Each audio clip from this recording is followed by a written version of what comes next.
Welcome welcome students. राजनीति विज्ञान की क्लास में आपका एक बार पुनः स्वागत है। हम लोग पाश्चात्य राजनीतिक दर्शन के अंतर्गत जो ग्रीक पॉलिटिकल थिंकर, प्रथम राजनीतिक दार्शनिक की जिसे उपाधि दी जाती है, प्लेटो का अध्ययन कर रहे हैं। प्लेटो का जीवन परिचय, प्लेटो का आदर्श राज्य, प्लेटो का न्याय सिद्धांत, प्लेटो की शिक्षा व्यवस्था, प्लेटो का साम्यवाद का सिद्धांत, इन सब का अध्ययन करने के पश्चात प्लेटो को कल्पनावादी विचारक कहा जाता है। और यहाँ तक कहा जाता है कि प्लेटो ने दर्शन शास्त्र में, राजनीति शास्त्र में और साहित्य में आदर्शवाद का वह जनक रहा है।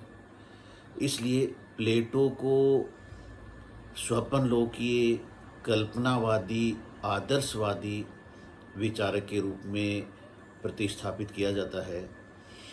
अतः क्या वास्तव में प्लेटो का आदर्श राज्य स्वप्नलोकीय है, या क्या प्लेटो स्वयं कल्पनावादी है?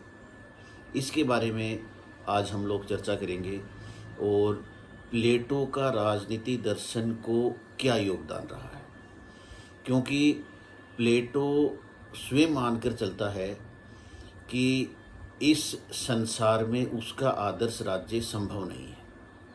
उसका आदर्श राज्य स्वर्गलोक के लिए है। लेकिन इसके बावजूद प्लेटो ने स्वयं ने कोशिश की है, प्रयास भी किया अपने जीवन काल में कि वह आदर्श राज्य की स्थापना कर सके, और इसके लिए उसने अपने प्राणों को भी संकट में डाला। प्लेटो को सिसिली के राजा ने बंदी भी बना लिया, और लेकिन उसने कहा कि उसे प्रयास करना आवश्यक था, नहीं तो आने वाली पीढ़ियां कहती कि प्लेटो ने अपने आदर्श राज्य की स्थापना के लिए प्रयास नहीं किया।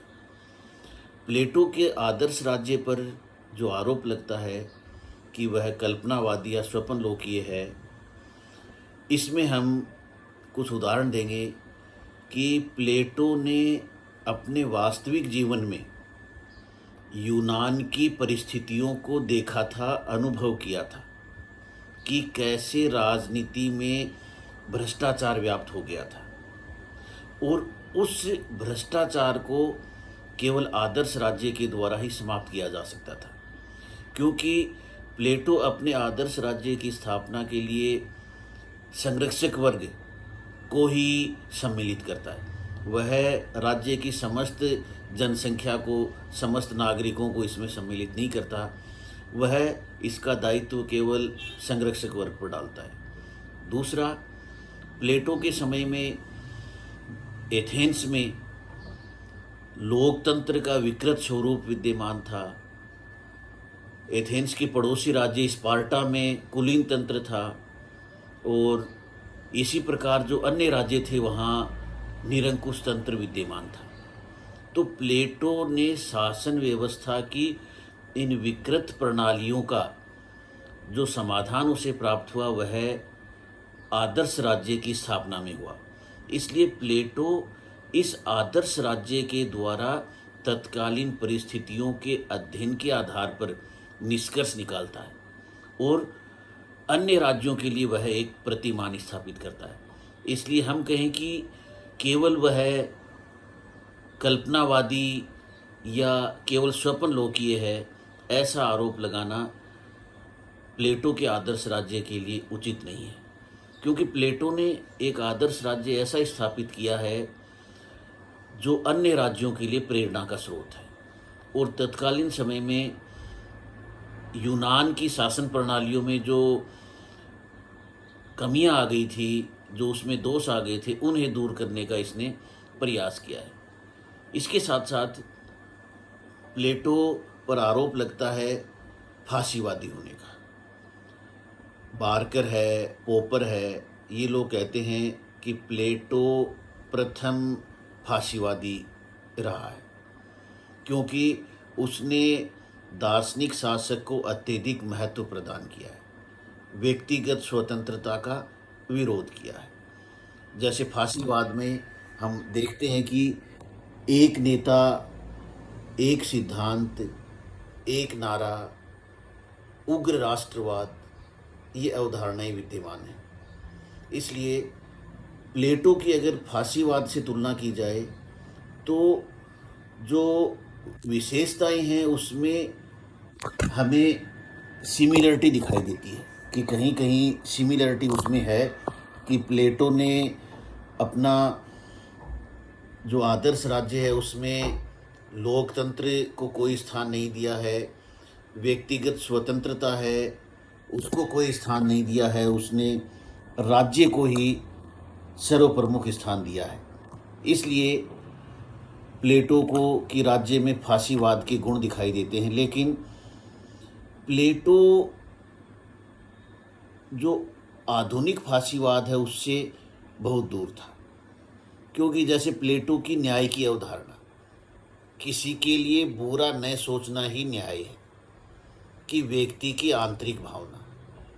इसी प्रकार प्लेटो के द्वारा स्त्री पुरुष में समानता, प्लेटो के द्वारा हिंसात्मक प्रवृत्ति को न अपनाया जाना, कि ऐसी चीज़ें हैं जो कि प्लेटो को फांसीवाद से दूर करती हैं। यद्यपि प्लेटो ने व्यक्ति की स्वतंत्रता को बलिदान किया है राज्य की एकता के नाम पर, लेकिन तत्कालीन समय में स्थितियां ही ऐसी थी कि प्लेटो को इतना कठोर कदम उठाना पड़ा।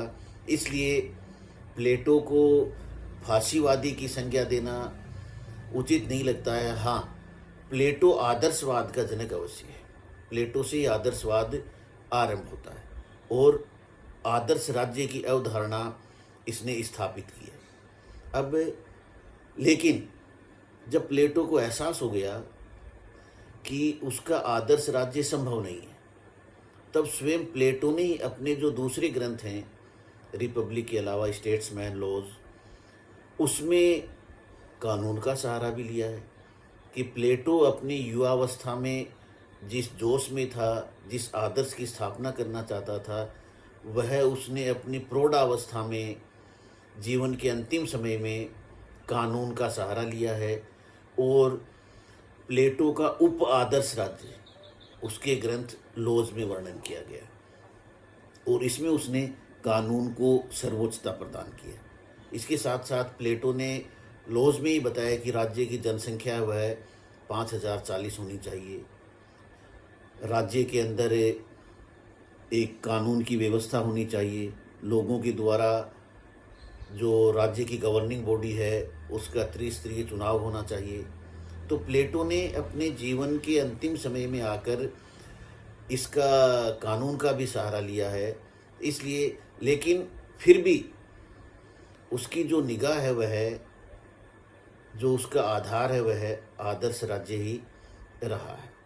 अब प्लेटो को हम जो फादर ऑफ फिलॉसफी कह सकते हैं या पोप ऑफ फिलॉसफी हम कह सकते हैं कि वह दर्शन का पोप है, क्योंकि प्लेटो ने अपने समय में इतना विस्तार से, इतना गहनता के साथ अपने आदर्श राज्य का, अपने दार्शनिक शासक का वर्णन किया है। प्लेटो पर यह भी आरोप लगता रहा है कि वह स्वयं राजनीति के वर्ग से था, तो वह स्वयं शासक बनना चाहता था। इसलिए वह चाहता था कि दार्शनिक शासक की अवधारणा सामने आए और जिससे कि वह उसका नाम राज्य के शासक के लिए आए।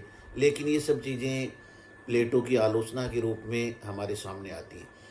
प्लेटो की राजनीति दर्शन को देन के अंतर्गत हम मान सकते हैं कि प्लेटो ने न्याय का सिद्धांत दिया, जिसके अंतर्गत वह व्यक्ति के अच्छाइयों को प्रकट करता है। कार्य विशिष्टीकरण का सिद्धांत दिया कि व्यक्ति जिस कार्य को अधिक सुगमता के साथ कर सकता है, जिस कार्य के लिए वह बना है, जिस कार्य में वह श्रेष्ठ है, वही कार्य उसके द्वारा किया जाना चाहिए। इसके अलावा प्लेटो स्त्री पुरुष समानता का पक्षधर वह रहा है कि स्त्री जो है वह भी राज्य के लिए उतना ही अच्छे प्रकार से कार्य कर सकती है जितना कि पुरुष। इसके साथ साथ वह संपत्ति के साम्यवाद का पक्ष धर रहा है कि संपत्ति, उसको क्यों विश्वास था कि शासक के हाथ में सत्ता आते ही वह भ्रष्ट हो सकता है, इसलिए उसने शासक के लिए संपत्ति को ही समाप्त कर दिया।